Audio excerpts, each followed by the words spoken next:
యూనివర్సిటీనిచ్చి 3 రోజుల క్రితం ప్రారంభించుకోవడం జరిగింది. తప్పకుండా వచ్చే సమీక్ష తర్వాత ఆదిలాబాద్కు యూనివర్సిటీనిచ్చే బాధ్యత మా ప్రభుత్వం తీసుకుంటుంది. సమన్వయం చేసుకోవడానికి సుదర్శన్ రెడ్డి గారికి సూచన చేస్తున్నా. అందరితోని మాట్లాడి ఎక్కడ యూనివర్సిటీ ప్రారంభించాలనో కూడా స్థలాన్ని సేకరించండి. మా శంకర్ ఆదిలాబాద్ అంటాడు, మా బొజ్జు ఖానాపూర్ అంటాడు, మా ప్రేమ్ సాగర్ రావు గారు మంచిర్యాల అంటాడు. ఇంకా మా వివేకన్న మా వినోద్ అన్న మళ్ళీ ఎక్కడంటారో తెలియదు. జిల్లాకి ఎన్నిక నాకు అభ్యంతరం లేదు. ఇక మీరు తలా ఓ దిక్కు కూలితే నాకు కష్టం అవుతుంది. మీరు అందరు కలిసి ఒక అభిప్రాయానికి రాండి. నాకైతే ఇంద్రవెల్లిలో కడితే బాగుంటుందని అనిపిస్తుంది.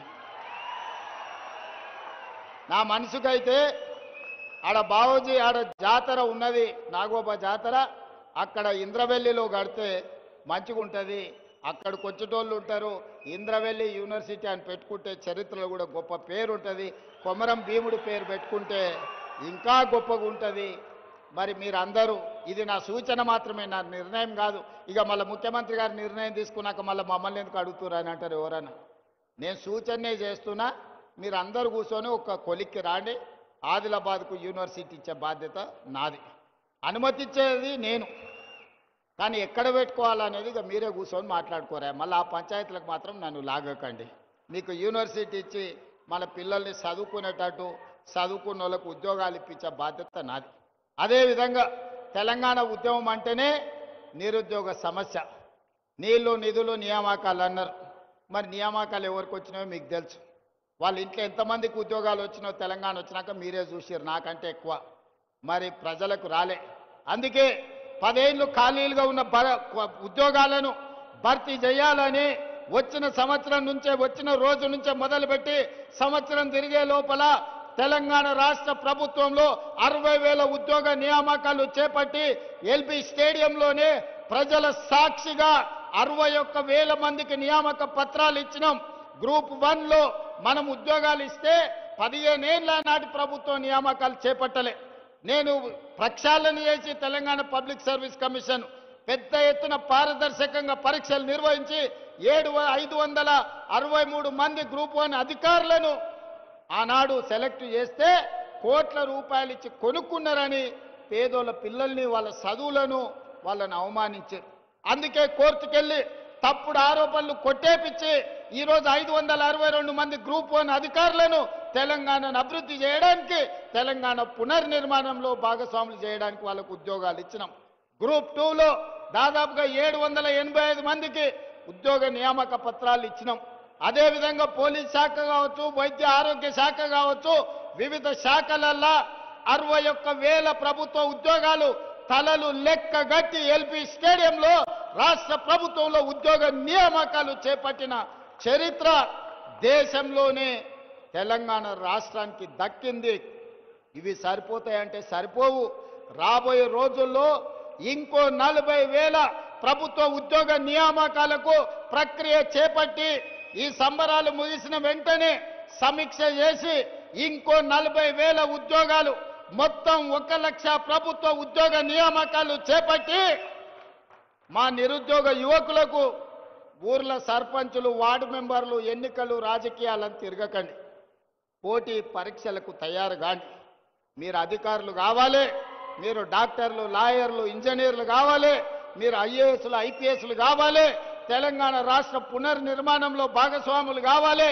అప్పుడే మీ అన్న రేవంత్ అన్న సంతోషంగా ఉంటాడు.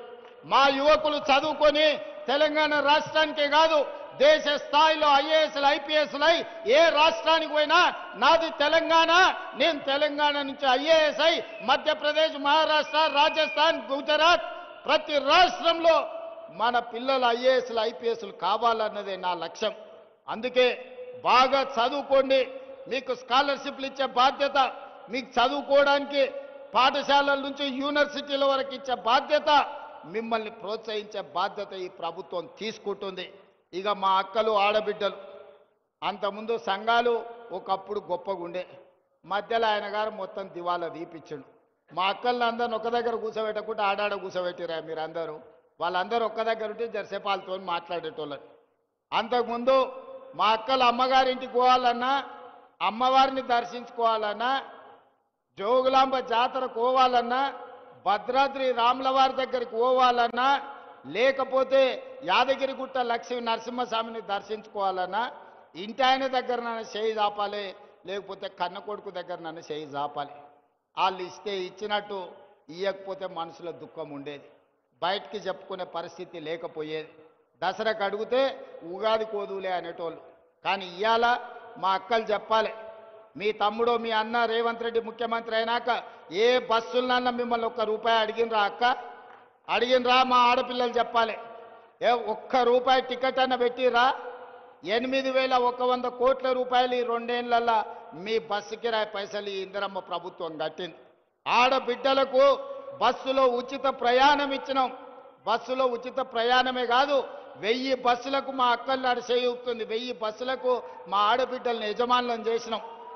అదేవిధంగా సోలార్ పవర్ ప్రాజెక్టులు ఇచ్చినాం. ఇవాళ పెట్రోల్ బంకు కోసం ఇవాళ వాళ్ళకు జగా ఇచ్చినాం. సంఘాలు పెట్రోల్ బంకులు నడుపుతున్నాయి, సంఘాలు విద్యుత్ ఉత్పత్తి చేస్తున్నాయి, సంఘాలు ఆర్టీసీ బస్సులు నడుపుతున్నాయి. సంఘాలు చెయ్యని లాభసాటి వ్యాపారమే లేదు. ఈరోజు 65 లక్షల మంది ఆడబిడ్డలకు ఈరోజు ఇందిరమ్మ చీరలు ఇచ్చినాం. పండుగ పూట నాడు చీర సారె పెట్టేది తెలంగాణ సాంప్రదాయం. ఆ సాంప్రదాయాన్ని పాటించి తెలంగాణ గ్రామీణ ప్రాంతాలలో 65 లక్షల చీరలు ఇచ్చినాం.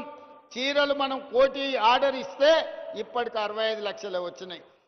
అందుకే గ్రామీణ ప్రాంతాలలో ఇవ్వండి. మళ్ళీ ఎండాకాలం మార్చిలో మున్సిపాలిటీలలో మిగతా 35 లక్షలు. అందుకే ఈనాడు 1 కోటి మంది ఆడబిడ్డలకు 1 కోటి చీరలు పంచడమే కాదు, 1 కోటి మంది ఆడబిడ్డలను రాబోయే 10 ఏళ్లలో కోటీశ్వరులను చేసి నగదు మా ఆడబిడ్డల చేతుల్లో ఉంటే ఆ కుటుంబం గౌరవం ఉంటుంది, ఆ కుటుంబంలో పిల్లలు చదువుకుంటారు, ఆ ఇంటి మర్యాద నిలబడుతుంది. అందుకే ఆడబిడ్డల్ని కోటీశ్వరులను చేసే బాధ్యత మా ప్రభుత్వం తీసుకున్నది. ఆడబిడ్డలు ఆశీర్వదించారు కాబట్టే ఈరోజు రాష్ట్రం సుభిక్షంగా ఉంది. వానలు అవసరం అడిగిన దానికంటే ఎక్కువ వర్ణదేవుడు మనకు నీళ్ళు ఇచ్చాడు. 2 ఏళ్లలో ఎప్పుడైనా వర్షం ఇంతగానం చూసిర్రా? ఎక్కడ ఆడబిడ్డలు సంతోషంగా ఉంటారో అక్కడ పాడి పంటలు సమృద్ధిగా పండుతాయని పెద్దలు చెప్పారు. ఇవాళ తెలంగాణ రాష్ట్రంలో ఆడబిడ్డలు సంతోషంగా ఉన్నారు కాబట్టే మన రాష్ట్రంలో వర్షాలు సమృద్ధిగా ఉండి ఈరోజు పంటలు పండుతున్నాయి. దేశంలోనే వరి పంట మొదటి స్థానంలో తెలంగాణ రాష్ట్రం నిలబడింది. పండించిన పంట నాడు ఊరేసుకుంటే ఊరేసుకున్నట్టే ఆయన అన్నాడు. చివరి గింజ వరకు నేను కొంటాను, సన్న ఒట్లు పండించండి, 500 బోనస్ ఇస్తాని. ఇవాళ రైతులు పండించిన సన్న ఒట్లకు ₹500 బోనస్ ఇచ్చినాం. మరి ఆ సన్న ఒట్లు ఎక్కడికి పోయినాయి? దొడ్డు బియ్యంతో తినలేక పశువులకు దాన పెడుతుంటే ఇవాళ సన్న బియ్యం ఇస్తే మా అక్కలు, మా చెల్లెళ్ళు, మా అమ్మలు కన్న పిల్లలకు బుక్కెడు బువ్వ ఈరోజు సన్న బియ్యంతో తినిపించుకుంటున్నారంటే రైతులు పండించిన సన్న ఒడ్లు బియ్యంగా మార్చి పేదోళ్ళకు పంచినాం. 3,10,00,000 మంది ఇవాళ తెలంగాణ రాష్ట్ర ప్రభుత్వం అందిస్తున్న సన్న బియ్యం అందుకుంటున్నారు. 3,10,00,000 మంది ఇవాళ ప్రభుత్వం అందించే సన్న బియ్యంతో బువ్వ తింటున్నారు. ఇంతకంటే సంతోషం ఏమన్నా ఉంటుందా? మీరు ఒక్కసారి ఆలోచన చేయండి. అందుకే ఇవాళ మా ఆడబిడ్డలను అన్ని రకాలుగా గౌరవించాలి, అన్ని రకాలుగా అవకాశాలు ఇవ్వాలి, ఆడబిడ్డల్ని సంతోషంగా ఉంచాలి, మా నిరుద్యోగ యువకులకు ఉద్యోగాలు ఇవ్వాలి, మా రైతులు పండించిన పంటకు గిట్టుబాటు ధర ఇవ్వాలి, ప్రతి పంట ప్రతి గింజ కొనాలి అని ఇంతకుముందే మా శంకర్ చెప్పిండు. సోయాబీన్ కొనాలి, జొన్నలు కొనాలి, మిగతావి కూడా కొనాలి అని. తప్పకుండా వాటికి సంబంధించి ఆలోచన చేస్తాం. ఇంకా మావాడు నకల చిట్టీలు అందిస్తూనే ఉన్నారు రా నాయన, ఇదో పెద్ద కష్టమే ఉన్నది. చూస్తా, ఈ అన్నిటినీ తప్పకుండా పరిశీలిస్తాం. ఈ కొరాట చెనాక ప్రాజెక్టు గురించి కూడా ఇప్పుడు ఎలక్షన్ కోడ్ ఉండి ఇయ్యలే, చిన్న చిన్న పనులు పెండింగ్ ఉన్నాయి. తప్పకుండా తొందరలోనే ఆ ప్రాజెక్టు పనులు పూర్తి చేసి ప్రారంభించుకొని జాతికి అంకితం చేస్తాం. వీకర్ సెక్షన్స్ కు సంబంధించిన కాలనీ గురించి చెప్తా ఉన్నాడు. అదేందో కలెక్టర్ గారికి